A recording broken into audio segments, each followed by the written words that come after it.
हफ्ते फेड के 2-3 officials lined up हैं और वो शायद रैली को शुरू हो गया, वो शुरू हो गया, उनका काम है वो, क्योंकि देखिए आशीष, वो ये काम नहीं करेंगे तो फिर उनकी जॉब का क्या मतलब है? एक्चुअली उनका काम ही है, उनको ये बताना है कि हम जो है वो नहीं चाहते कि मार्केट चले, सिंपल। हाँ, एकदम सही बात है, क्योंकि वो नहीं चाहते मार्केट चले। मार्केट चलेगी तो मतलब फिर वो इन्फ्लेशन कैसे कम आएगी? अगर लोगों के पास पैसा रहेगा, लोग खर्चते रहेंगे तो फिर इन्फ्लेशन कम होगी कैसे?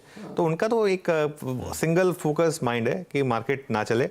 लेकिन ये ना एक इस समय एक आई डोंट नो अगर आप खेलते हैं या नीरज आप खेलते हैं, एक पोकर का गेम होता है। पोकर के गेम में ब्लफ करते हैं मतलब, और उसमें पोकर फेस बना के ब्लफ करते हैं। जैसे आपके पास हैं भले ही दुग्गी तिग्गी, आप दिखा रहे हैं आपके पास 2 इक्के हैं, क्योंकि सामने वाले को नहीं पता आपके पास क्या है। उसके पास 2 बादशाह भी हों, उसको डर लग जाए कि आपके पास 2 इक्के हैं तो वो फोल्ड कर देगा, जबकि आपके पास है दुग्गी तिग्गी। तो इस समय एक गेम चल रहा है पोकर का मार्केट और फेड के बीच में कि कौन पहले ब्लिंक करेगा, और दोनों पोकर फेस बना के बैठे हैं, मतलब एकदम कि मुझे फर्क नहीं पड़ता तुम क्या कर रहे हो, ठीक है। इस समय मार्केट में वो चल रहा है। तो ये, लेकिन मार्केट मन बना चुका है मोर और लेस यूएस में, और वही नैस्डैक आपको दिखा रहा है कि हम टर्मिनल रेट के काफ़ी करीब है, और 2023 में एट 1 पॉइंट ना सिर्फ रेट रुकेंगे बल्कि कहीं ना कहीं जाकर गिरना भी शुरू होंगे। मार्केट ये मान चुका है। अब फेड ऑफिशियल जो मर्जी कहें और मार्केट उसी हिसाब से बिहेव कर रहा है, और इसीलिए यूएस में आप देखेंगे इस तरीके के जो मूव्स आते हैं वो नॉर्मली एक अपॉर्चुनिटी बनते हैं बाय करने के लिए अगले 3-4 दिन में। तो देखते हैं आज अगर यूएस में रैली आती है कि नहीं आती है। लेकिन इसका इंडिया पे क्या इंपैक्ट है?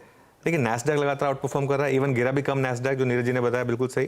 तो आईटी जिसके हम बात कर रहे हैं पिछले 3-4 दिन से, वहां पर जगह बन रही है। अच्छा, एक और चीज़ आपने नोटिस की होगी, ये सब चीज़ें अलाइंड होती हैं, एकदम से आईटी के नंबर्स भी अच्छे आ रहे हैं। आज वो परसिस्टेंट का नंबर है, काफ़ी अच्छा लग रहा है वो, ठीक है। तो ये मुझे लग रहा है कि आईटी में अभी भी रैली है।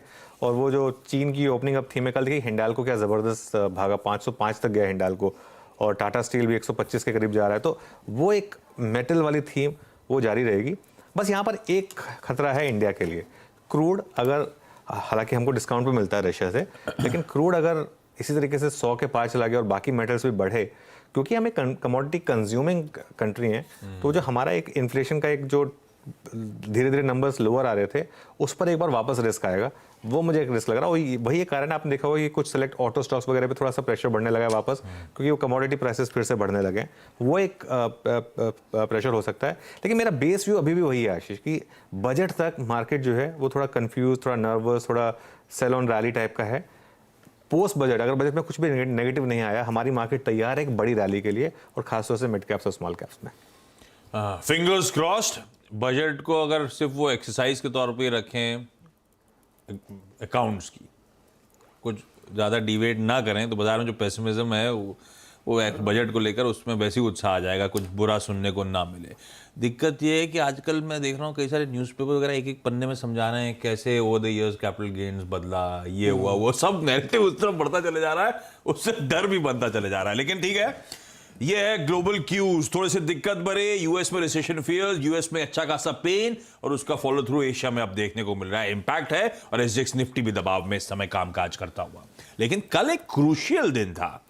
मंगलवार को हमने बढ़िया मूव्स एंजॉय करे थे। उसके बाद बड़ा सवाल था, उस बढ़िया अपटिक्स के बाद क्या मोमेंटम वापस फिजल आउट हो जाएगा, क्या फर्दर लेग्स हैं उस रैली के? उसका आंसर क्लैरिटी के साथ आया जब एक बढ़िया फॉलो थ्रू अप मूव भारतीय बाजारों को कल वेडनेसडे के दिन देखने को मिला। दूसरी तरफ वो एफआई की रिलेंटलेस सेलिंग अब धीरे धीरे वो थमती हुई नजर आ रही है। कल और परसों के बीच में देखिए कैसे एफआई के सेलिंग के आंकड़े अब रिड्यूस हो रहे हैं, थम रहे हैं। कल के सेशन में लॉन्ग्स ऐड हो रहे थे, शॉर्ट्स कट रहे थे, सब पिक्चर थोड़ी सी तस्वीर बदल रही थी। ऐसे में दरअसल सेटअप स्टैग्ड कैसा है इस समय, अब समझ लिया जाए। कैसा लग रहा है आज का सेटअप काफ़ी ओवरबॉट हो गया है अब। और ये एक और रीज़न कि थोड़ा सा मैं नर्वस हो रहा हूँ, क्योंकि देखिए कल क्या हुआ है, कल मैसिव शॉर्ट कवरिंग हुई है मार्केट में। मैसिव मतलब ज़बरदस्त, और खास तौर से बैंक निफ्टी में। अब इशू ये है कि बैंक निफ्टी में शॉर्ट्स अभी भी काफ़ी हैं, और अगर यहाँ पर कवरिंग हुई तो सेटअप और चेंज हो सकता है। लेकिन कल निफ्टी का ओपन इंटरेस्ट गिरा है 2%, और बैंक निफ्टी का ओपन इंटरेस्ट देखिए कितना गिरा है। ये फ्यूचर्स का ओपन इंटरेस्ट है, बैंक निफ्टी का फ्यूचर्स का ओपन इंटरेस्ट गिरा है 15%। तो ये जो है मार्केट में एक आपके लिए एक शॉर्ट कवरिंग का एक इंडिकेटर है। देखिए करीब करीब 15% का ओपन इंटरेस्ट चेंज है, आपको स्क्रीन पर एकदम सही दिख रहा है। 3 लाख शेयर्स यहाँ पर कटे हैं, और निफ्टी में करीब करीब 2% ही कटे हैं, लेकिन बैंक निफ्टी में 15%। और ये एफआईएस के आंकड़े देखिए, लॉन्ग्स ऐड किए उन्होंने 10,000 और शॉर्ट्स काटे हैं 10,000, तो नेट नेट 20,000 काफ़ी ज़्यादा इम्पैक्ट हो गया। और लॉन्ग शॉट देखिए आशीष, जो 40-60 हो गया था एक टाइम पर, अब वापस मेजॉरिटी लॉन्ग हो गया, 51% लॉन्ग हो गया है, 49% शॉर्ट हो गया है। कॉल्स के आंकड़े देखिए, बाइंग हुई है 57,000 कॉल्स की और राइटिंग हुई है सिर्फ 10,000 कॉल्स की। कोई मेजर कॉल राइटिंग है ही नहीं। मैं जब निफ्टी की बात करूँगा तो बताऊँगा आपको। पुट राइटिंग देखिए क्या ज़बरदस्त हुई है, और मुझे लग रहा है आज का सबसे बड़ा आंकड़ा यही है कि अगर ये पुट राइटर्स फंसे, क्योंकि गैप डाउन है, 14,000 पुट बाय हुई है और 1.2 लाख पुट्स, बहुत ज़्यादा नंबर है ये, 1.24 लाख कॉन्ट्रैक्ट्स में एफआईएस की तरफ से पुट्स ऐड हुए हैं। और पुट को रेशो देखिए कहाँ पहुँच गया है, 1.35 अब वर्सेस 1.16। तो हम लोअर लेवल पे घूमे तब 0.75 तक गए, अब हम आ गए हैं 1.35 पर, बहुत क्लोज हैं वो 1.5 के पीक जोन से। तो ओवरऑल सेटअप जो है वो ओवरबॉट है। बस एक चीज़ है, गैप डाउन हो रहा है, तो उसके बाद शॉर्ट है कि नहीं है ये थोड़ा देखने वाली बात है। लेकिन अगर तो मार्केट फ्लैट खुल रहा था तो मैं कह देता कि सिंपल कि शॉर्ट ही है। लेकिन कल भी वैसे मार्केट ने इवन जो सेकंड हाफ में रैली है आशीष, उसमें भी वो जो हमारे स्टॉप लॉसेस थे उसको वायलेट नहीं किया था। जो 18,200 का हमारा एक स्टॉप लॉस था निफ्टी का, और इवन जो बैंक निफ्टी का 42,500 का स्टॉप था क्लोजिंग बेसिस पर, वो प्रोटेक्टेड थे। तो इसके लिए मुझे लग रहा है कि आज भी शायद अगर मार्केट में बड़ी अगर रैली नहीं आई और ये पुट राइटर्स फंसे तो लग रहा है कि शायद एक डिक्लाइन आ सकती है मार्केट में। तो ये है बाजार का इस समय का सेटअप। मार्केट्स पिछले 3 हफ्तों से एक लार्जर कंसोलिडेशन बैंड में आपको फंसे हुए नजर आएंगे। कल सब बोलने लगे शायद एक अटेम्प्ट हो रहा है कि उसके अपसाइड ब्रेकआउट, उस रेंज के अपसाइड ब्रेकआउट की तैयारी कर रहे होंगे। कल सवाल उठ रहे थे कि क्या यहाँ से फर्दर अपसाइड्स देखने को मिलेंगे, तो आपने वो तो अपफ्रंट क्लैरिटी दे दी थी कि इन लेवल्स पर दोनों तरफ की पोजीशन शायद बनती हुई नजर आए। थोड़ा सा बुल्स और बीयर्स के बीच में टसल के जोन पे आ गए, ऐसा कोई क्लियर कट तेजी का कॉल नहीं बन रहा है। तो फिर निफ्टी का दरअसल अप्रोच क्या रहेगा, दोनों तरफ के लेवल्स क्या हैं, कहाँ पे स्टॉप लॉस लगाएं, कैसे आज के सेशन एक्सपायरी के दिन को अप्रोच करें?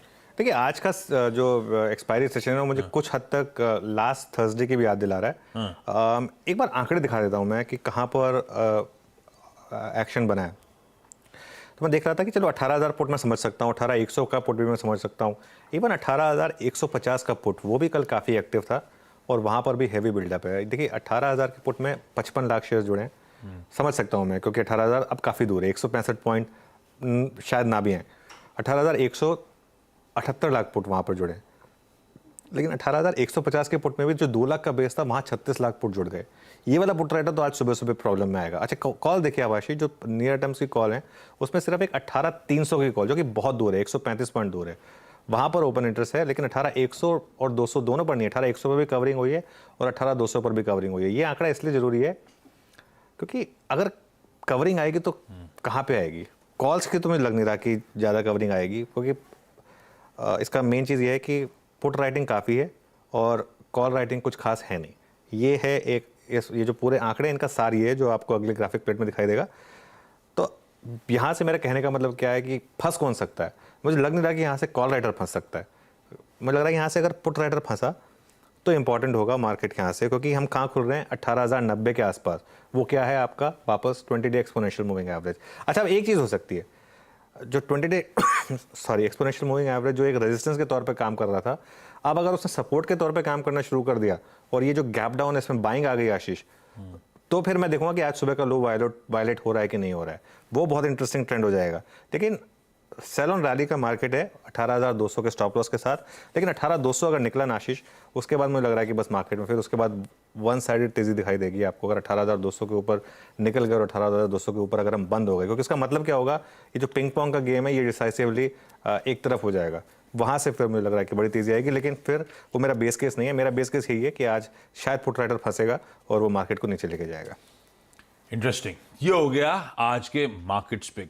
निफ्टी बैंक बहुत इंटरेस्टिंग है। रिजल्ट्स देखूं तो कोई एचडीएफसी बैंक, कोई फेडरल बैंक, इवन आज जिस पे रिएक्ट करने जा रहे हैं कोई इंडसइंड बैंक, सबके नंबर्स बहुत बढ़िया। इवन सरकारी कोई bank of Maharashtra, central bank, bank of India, कोई कंप्लेंट नहीं थी इनके नंबर्स से। और हम अब तैयारी कर रहे होंगे आईसीआईसीआई बैंक और कोटक के शनिवार को आने वाले नंबर्स पे। तो इस क्रूशियल जंक्चर पे आज हम खड़े हुए हैं। कल लार्जली एचडीएफसी बैंक ने ड्राइव करा था, बिल्कुल सही आपने अपफ्रंट मेंशन कर दिया। क्या लग रहा है निफ्टी बैंक की पोजीशनिंग को देखकर, क्या करना है, क्या अप्रोच रहेगा? आज तो एक्सपायरी है, उसके बाद मेरे ख्याल से कल वो प्री पोजिशनिंग हो रही होगी नंबर्स के लिए। आज का अप्रोच क्या होगा? देखिए इसमें एक चीज़ मैं बताता हूँ आपको, आईसीआईसीआई बैंक और कोटक के नंबर्स भी अच्छे आएंगे, क्योंकि अगर एचडीएफसी बैंक ने अच्छे नंबर दिए, इंडसइंड बैंक ने अच्छे दिए, फेडरल ने अच्छे दिए, तो आईसीआईसीआई बैंक और कोटक क्यों खराब देंगे? प्रॉब्लम नंबर्स की नहीं है, प्रॉब्लम ये है कि ये नंबर्स मार्केट पचा चुका है ऑलरेडी। तो बैंक निफ्टी में जो इतनी बड़ी रैली हो चुकी है पिछले 3 महीने में, कितनी बड़ी रैली हुई है बैंक निफ्टी में, कितनी बड़ी रैली हुई है पीएसयू बैंक में।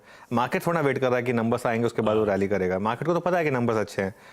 इशू ये है कि हमारा एक बेसिक प्रेमाइस ये रहा है कि बैंक निफ्टी जो है थोड़ा सा अंडर परफॉर्मर बन गया। चार्ट अगर आप देखेंगे उसका तो लोअर हाईज और लोअर लो बना रहा है वो, लेकिन क्योंकि एचडीएफसी बैंक ने कल जिस तरीके से बिहेव किया और वो एमएससीआई वाला फैक्टर वापस लोग बात करने लग गए हैं उसकी वजह से मुझे लग रहा है कि थोड़ा सा मूड बदला है। हालांकि अभी भी मैं ये कहूँगा, ये देखिए इसमें ज़बरदस्त रैली थी, अभी भी मैं ये कहूँगा कि दूसरों के मुकाबले बैंक निफ्टी अभी भी कमज़ोर है। अभी भी स्ट्रेंथ आईटी में है, स्ट्रेंथ मेटल्स में है, स्ट्रेंथ मैं कहूँगा कंज्यूमर में है, लेकिन बैंक निफ्टी में इतनी स्ट्रेंथ नहीं है।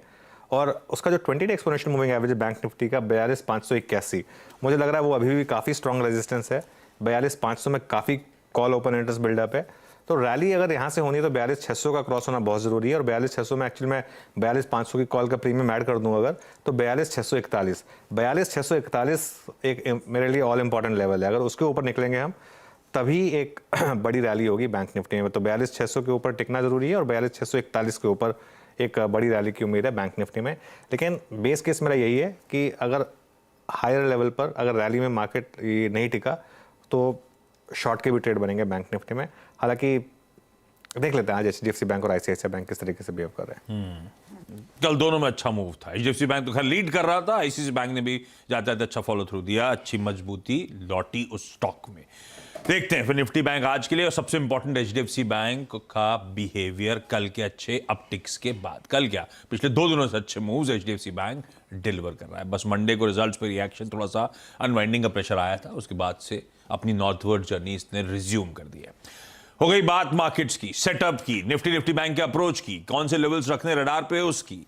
सीएनबीसी आवाज का आज एक्सपायरी का जो इंटरेस्टिंग पैनल है वो आपको आपकी स्क्रीन पे नजर आएगा। सब के सब जुड़ते हुए हम लोग की मदद करने के लिए आप सब